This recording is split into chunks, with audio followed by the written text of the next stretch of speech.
urge, suelta tus dilemas. Cristo te recibe y rompe tus cadenas. Él quiere entregarte tu libertad. Es un paso de fe que Él te cambiará.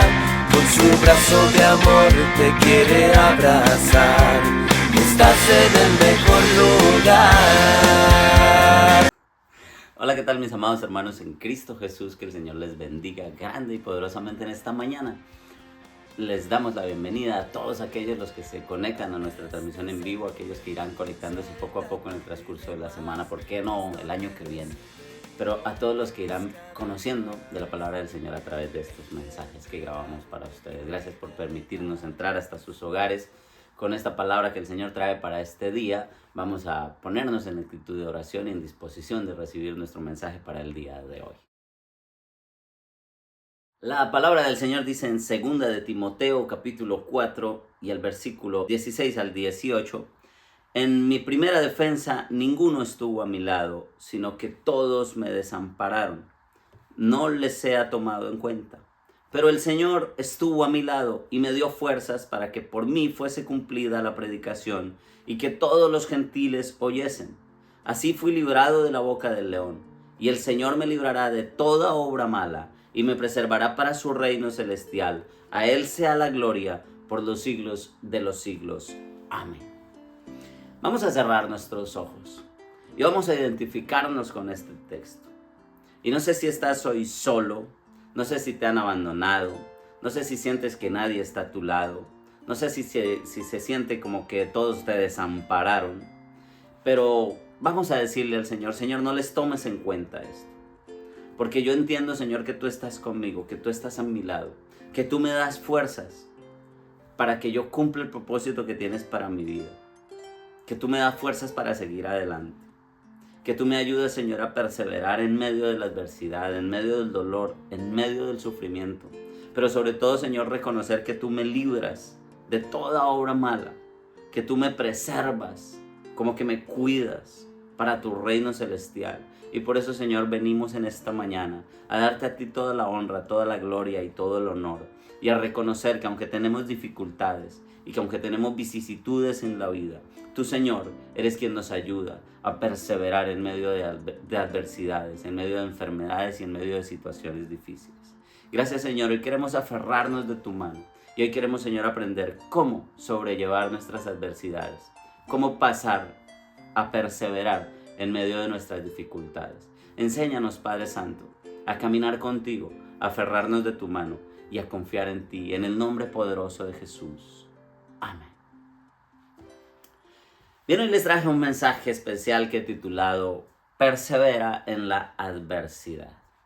Quiero que vayan a su Biblia y que busquen el libro de Hechos de los Apóstoles, el capítulo 13. Hay una perícopa que es un fragmento desde el versículo 13, en el capítulo 13 y el versículo 13 hasta el versículo 52. Y es una historia que quiero narrarles en esta mañana. ¿Por qué les pido que tengan su Biblia? Porque es importante que vayan leyéndola. Porque si yo la leo aquí toda, cuando haya mitad de camino, ustedes ya no van a estar conectados con la historia. Pero ustedes la van a ir leyendo y la van a ir disfrutando a través de esta predicación, a través de estos 30 minutos que nos tomamos en esta mañana para reflexionar en la palabra de Dios.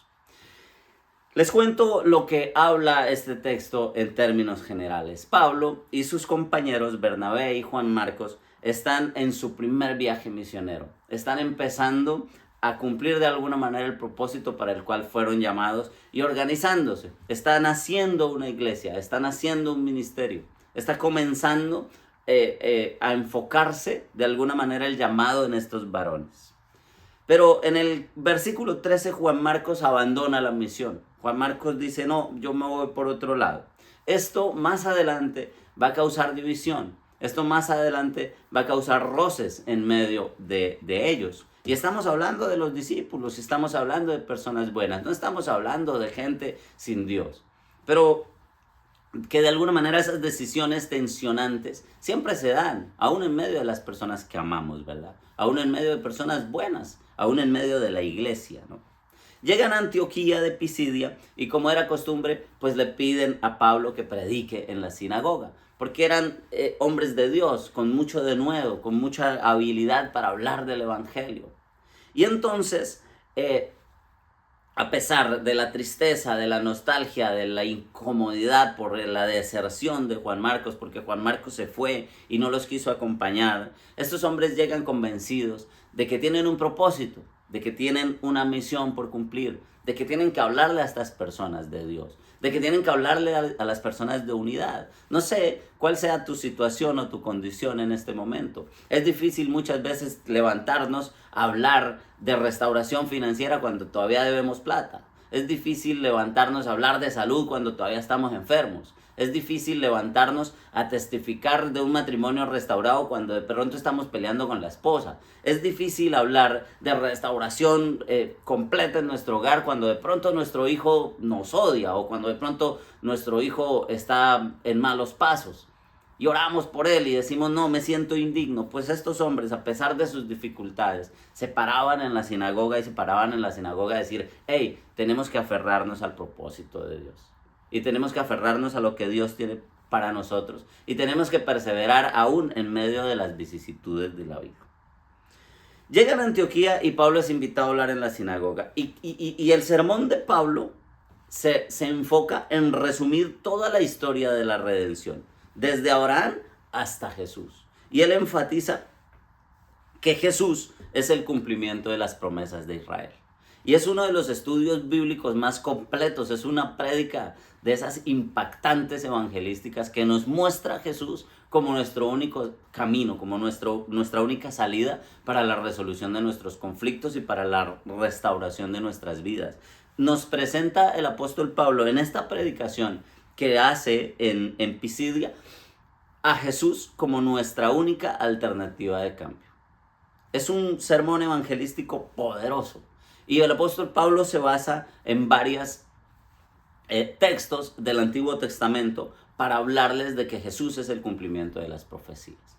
Se basa, por ejemplo, en el Salmo 2:7, que dice, yo publicaré el decreto, Jehová me ha dicho, mi hijo eres tú, yo te he engendrado hoy.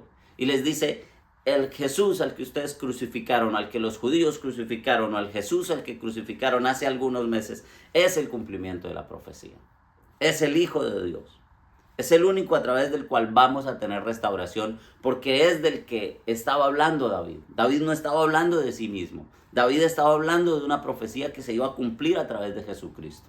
David estaba diciendo que el Hijo de Dios iba a venir y iba a poner su sangre en la cruz. Y que él había engendrado a su Hijo.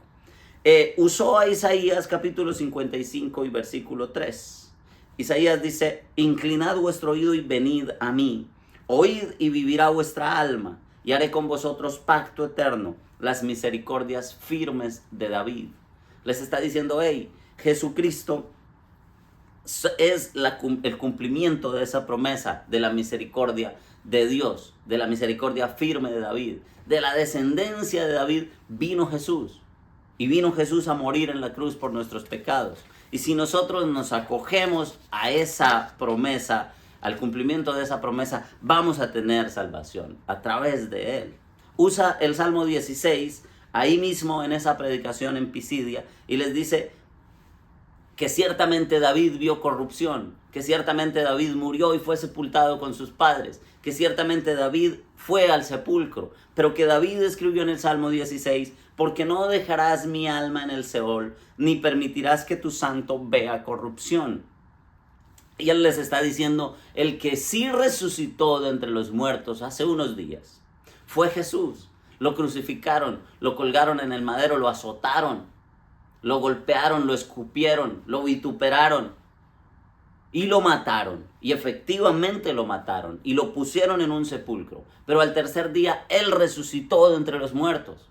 Y es el cumplimiento de la profecía. Y es nuestra esperanza en medio de la adversidad. Y es nuestra esperanza en medio de la dificultad. Y es nuestra esperanza en medio de la enfermedad. Y es nuestra esperanza en medio de todas aquellas cosas que no sabemos cómo resolver. Y él les dice, David murió, fue sepultado y vio corrupción. Pero Jesús no. Jesús murió en la cruz, fue sepultado y resucitó. Y esa es la buena noticia que nos ayuda a aferrarnos en la perseverancia. Porque David no estaba hablando de sí mismo, David estaba hablando de Jesús.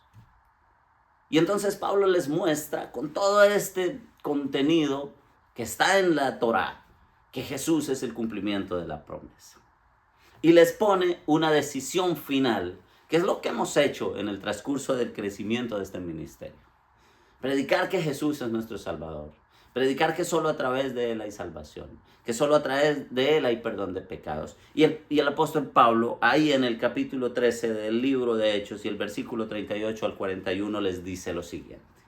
Sabed pues esto, varones hermanos, que por medio de Él se os anuncia perdón de pecados, y que de todo aquello que por la ley de Moisés no pudiste ser justificados, en Él es justificado todo aquel que cree.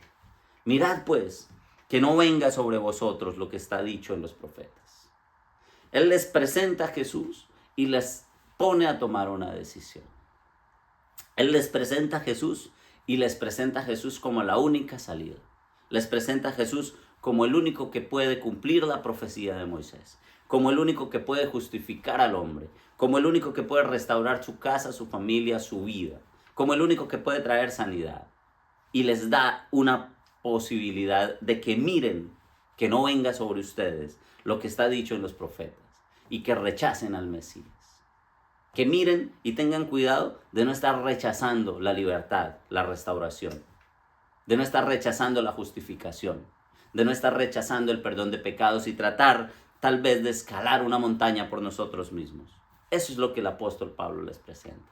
Pero ¿con qué se encuentra Pablo ante la respuesta del pueblo judío aquí en este lugar? Se encuentra con una respuesta mixta.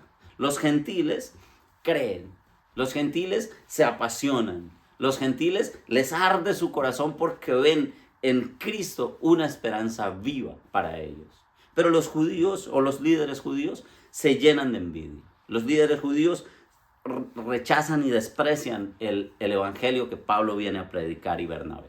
Y declaran que van a sacarlos de ese lugar, que van a hacer todo lo posible por sacarlos del camino, por rechazar esa palabra.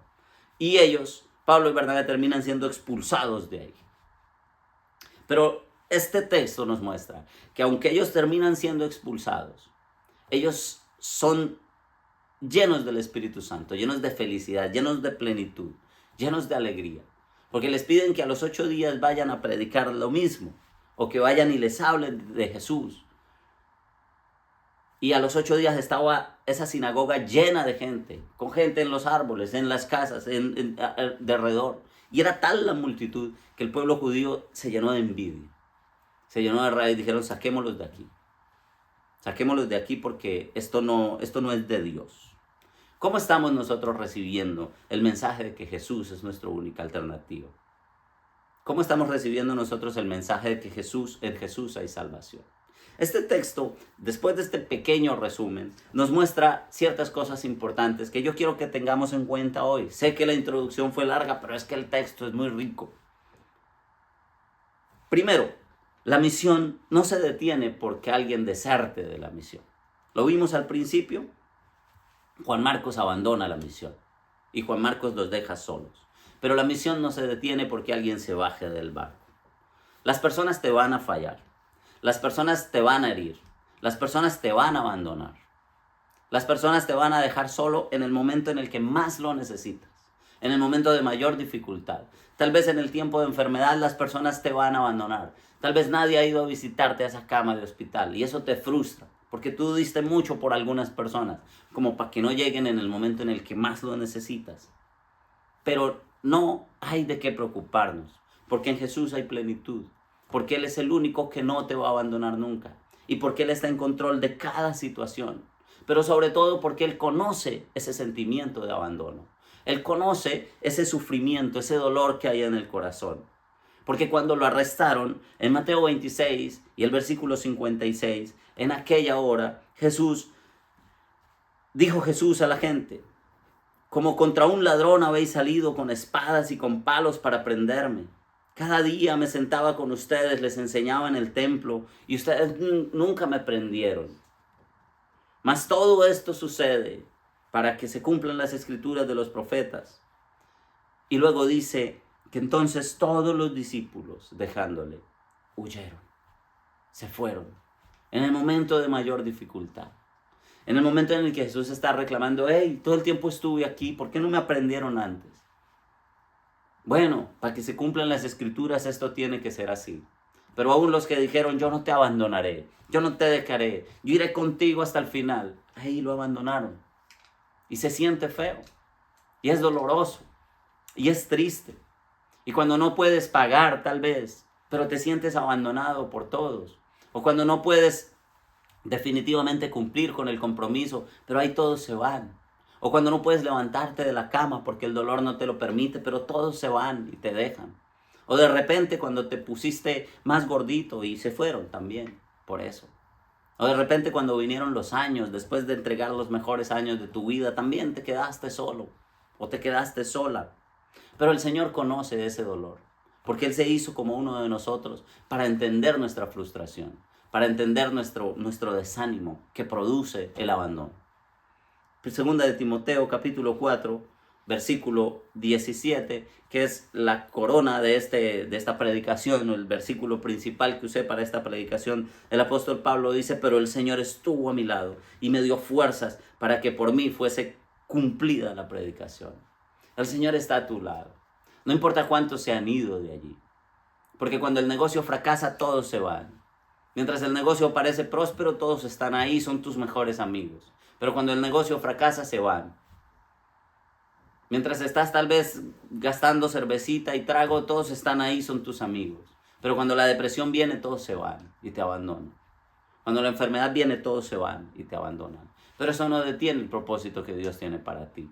Porque Dios ha pensado cosas mucho más grandes que las que tú crees. Aún cuando estás en pecado, aún cuando estás apartado de Él. La Biblia dice que aun cuando estábamos muertos en nuestros delitos y pecados, Él tuvo misericordia de nosotros. Él vino y dio su vida por nosotros. Y la dio por ti también. No importa qué tan hondo hayas llegado y no importa qué tan mal pienses que estás. Él dio su vida por ti también. La palabra del Señor, como segunda medida, es anuncio de fidelidad y no de comodidad.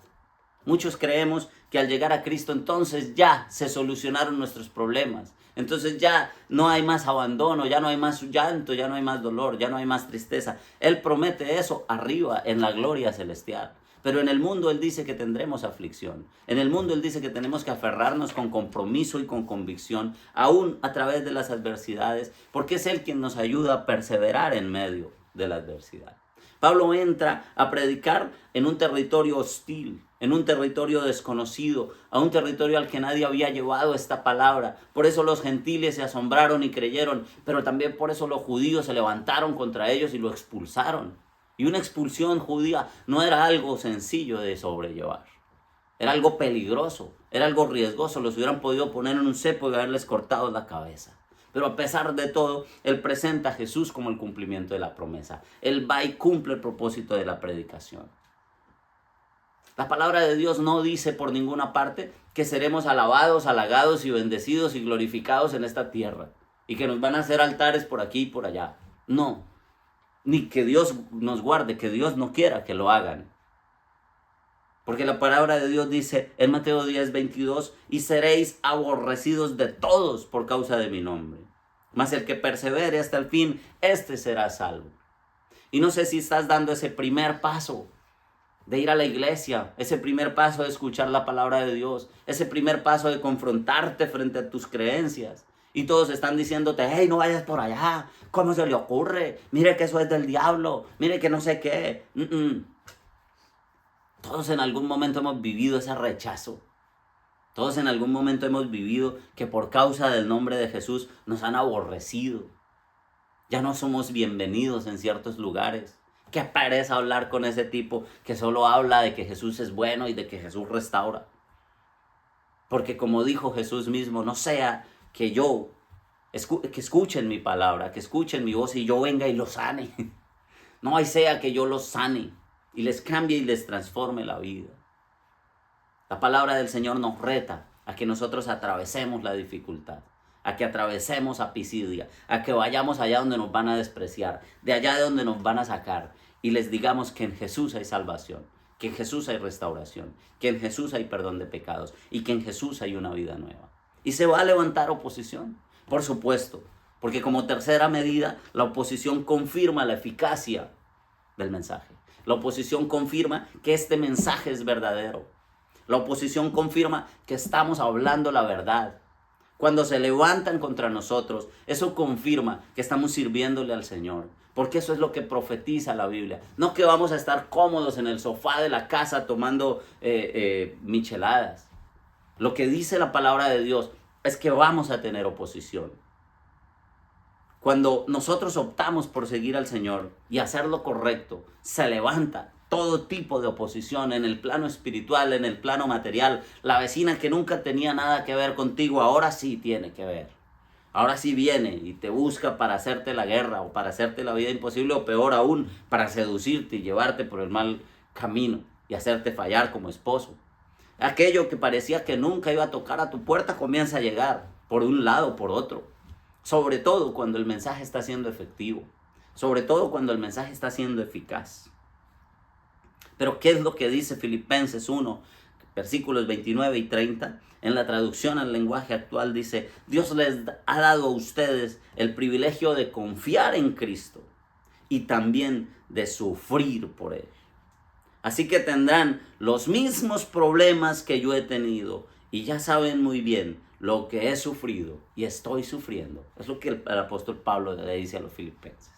Ustedes van a tener los mismos problemas que yo he tenido. Esto nos muestra que ellos predicaban a Jesucristo porque lo amaban, no porque estuvieran en la comodidad de todas las bendiciones del mundo. Predicaban a Cristo desde la cárcel, predicaban a Cristo en cadenas, predicaban a Cristo siendo agolpeados, siendo azotados, siendo expulsados. Perseveraban en medio de la dificultad, tal vez enfermos, tal vez con llanto, tal vez con dolor, tal vez con sufrimiento. Y no le está diciendo, tranquilos que eso va a pasar. Les está diciendo a todos, los problemas que yo he tenido los van a tener ustedes. La oposición que yo he tenido la van a tener ustedes. Porque ustedes tienen el privilegio de aprender a confiar en Cristo, pero tienen el privilegio de sufrir por Él. Para el apóstol Pablo, sufrir por Cristo era un privilegio. Para el apóstol Pablo, pasar un desafío era un privilegio. Él dijo: yo aprendí a vivir tanto en la abundancia como en la necesidad. Y para mí el predicar a Cristo es un privilegio y el sufrir por Él es un privilegio. Porque van a sentir envidia, porque ustedes van a sufrir rechazo por parte de los judíos, porque ustedes van a sufrir adversidad externa, incluso adversidad interna. Incluso levantarse cosas espirituales en torno a su casa, en torno a su familia. Esta semana veíamos un video de allí nomás en Villavicencio, cerca de la casa de mi suegra. Ese muchacho que se lanza de un puente, influenciado por el demonio, influenciado por fuerzas oscuras. Y él lo declara y lo proclama antes de lanzarse. No lo estoy diciendo yo porque soy evangélico. Pero tendremos ese tipo de ataques espirituales cuando viene la palabra del Señor a nuestra casa. Entonces todo el mundo espiritual se mueve en contra de que eso suceda, porque es que Jesucristo va a traer resurrección a tu vida, va a traer restauración, y el enemigo no quiere que eso pase. Dice Zacarías, capítulo 13, versículos 8 y 9. Y acontecerá en toda la tierra, dice Jehová, que las 2/3 partes serán cortadas en ella y se perderán, mas la 1/3 parte quedará en ella. Y escuchen esto usted que está ya sufriendo, escúcheme usted que está en la cama del hospital, a usted que lo abandonaron, usted que ha sufrido, a usted que lo han echado de algún lugar, a usted que lo han despreciado, usted que está siendo procesado en medio del dolor, procesado en medio del sufrimiento, procesado en medio de la angustia, usted que no tiene con qué pagar las deudas, o usted que no tiene con qué hacer mercado. Los mismos sufrimientos que usted está padeciendo los he padecido yo, dice Pablo. Y los he padecido yo, lo digo yo. El mismo rechazo, el mismo dolor, el mismo abandono, el mismo sufrimiento, la misma necesidad. Y a veces me despertó a mirar mi teléfono y digo, oiga, son los cobros. Pero escuche lo que dice el versículo 9. y meteré en el fuego a la tercera parte y los fundiré como se funde la plata y los probaré como se prueba el oro. Él invocará mi nombre y yo le oiré y diré, pueblo mío eres tú. Y él dirá, Jehová es mi Dios. Esa situación difícil que estás viviendo no es definitiva, no es permanente, no va a ser para siempre. Porque el Señor necesita probar a su pueblo como el oro.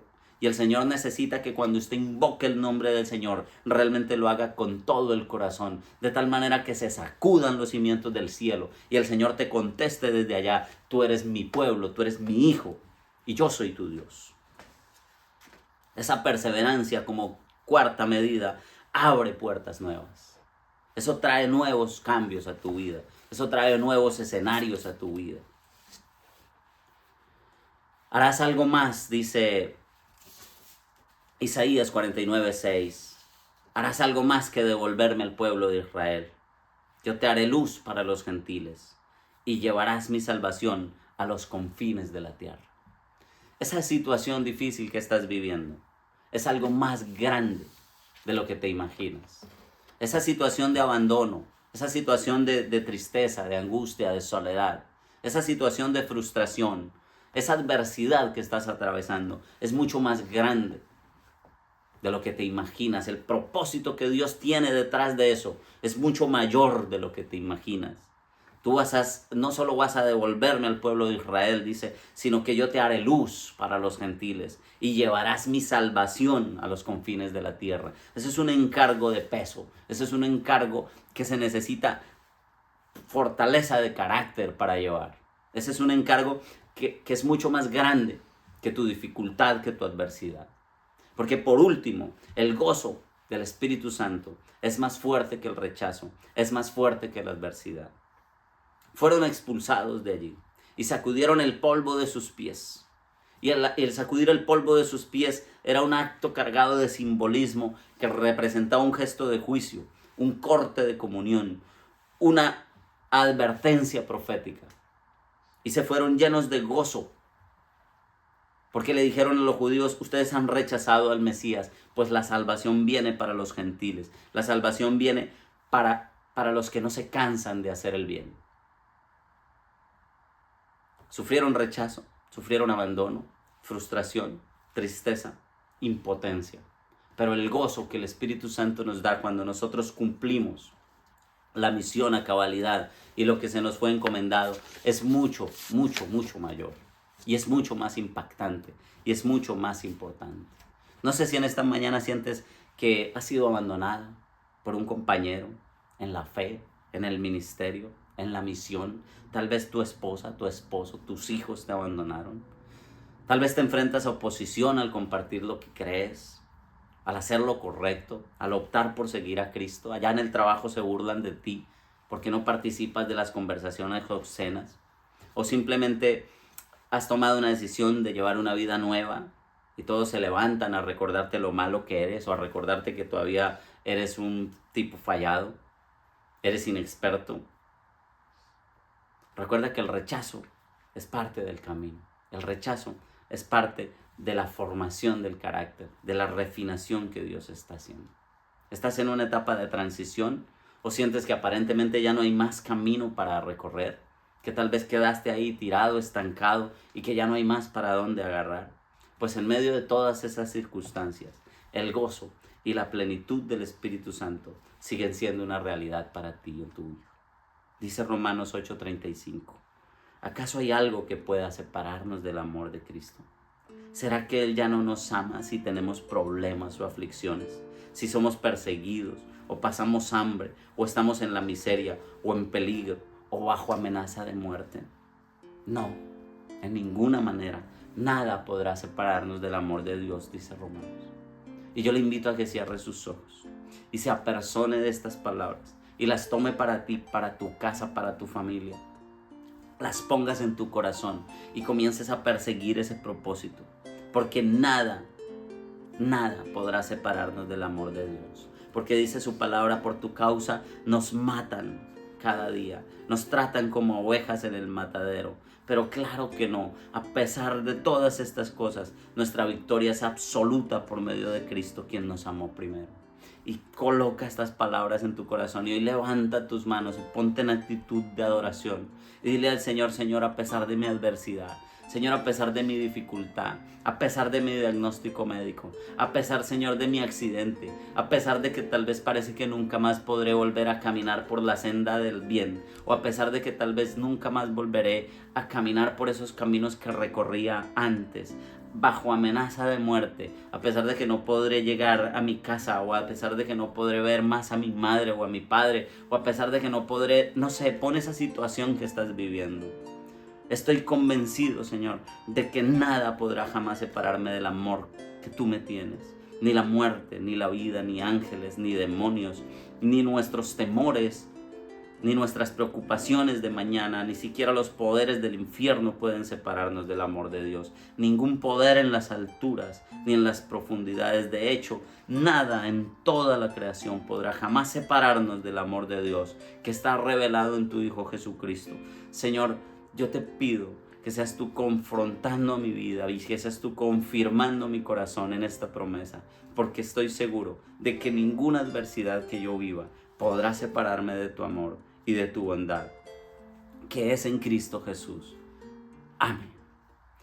Mis amados, que el Señor les bendiga grande y poderosamente. Y recuerden siempre que la oposición, la dificultad, la adversidad, el sufrimiento no detienen el propósito que Dios tiene para su vida, sino que por el contrario los impulsa allá donde Dios quiere llevar. Nos vemos la próxima semana.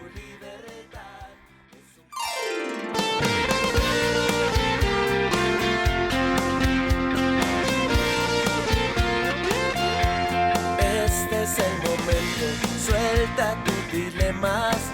Cristo te recibe y rompe tus cadenas.